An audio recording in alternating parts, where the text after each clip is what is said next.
guys. And the second question with yourself, Claire, goes as follows. We have a situation where the landlord informed the tenants within enough time that the house will be repainted. The painters came in as arranged, and the pressure washers were used to clean the old paint from the walls. Tenants are furious because a generator was damaged, and the bucket that was standing outside its windscreen also cracked. The tenants assume this was all due to the work of the painters, and the landlord must now pay for it. Now, the tenants refuse to pay the rent and municipal costs. What is the landlord's application here? Clear? Yeah. Well, first and foremost, under no circumstances may a tenant withhold rental for any reason. And that is why you have a written lease agreement which sets out the steps that the parties need to take in instances such as this.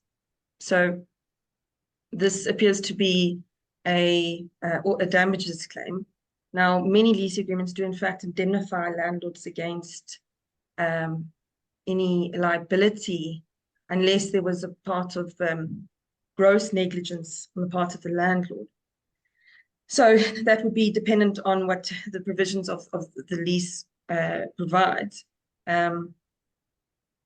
So the fact that the tenants are now opting to withhold rent, in fact, places them in breach of the lease agreement and at risk of cancellation of the lease agreement, should they continue to do so.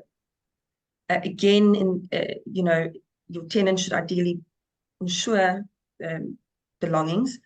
If there is not an indemnity in your lease, potentially there's a claim, but they would have to obviously prove that and make out that claim, and potentially the claim lies against the company itself, or maybe a claim for excess on an insurance claim. Yeah. I don't know, Bruno. No, absolutely. No, I totally agree with that. And again, just to go back to the insurance aspect there. And for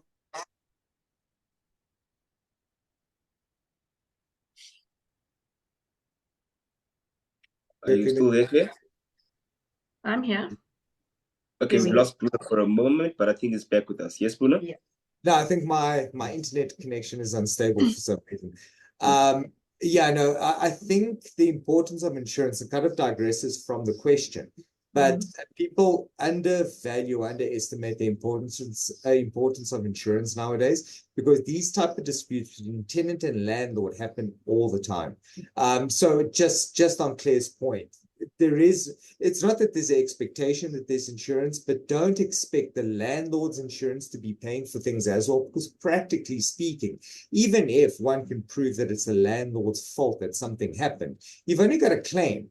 And like Claire said, you don't have an automatic right to set off. So you would actually have to go out and prove your claim and claim these amounts. And landlords, just as tenants, their pockets are very tight. People aren't swimming in money nowadays. So it's just a little thing, especially for agents to think of, is when it comes to tenants, when it comes to landlords, it's not a bad idea to be aware if there are insurance policies over any expensive items that actually get put into the place, just to avoid a fight that now you're standing in the middle of. 100%. Yeah. So thank you, ladies and gentlemen. That does bring us to the end of today's episode, and we'll see everybody again next week. And thank you guys once again. Cool. Thanks so much. Thank you. Thanks. Cheers.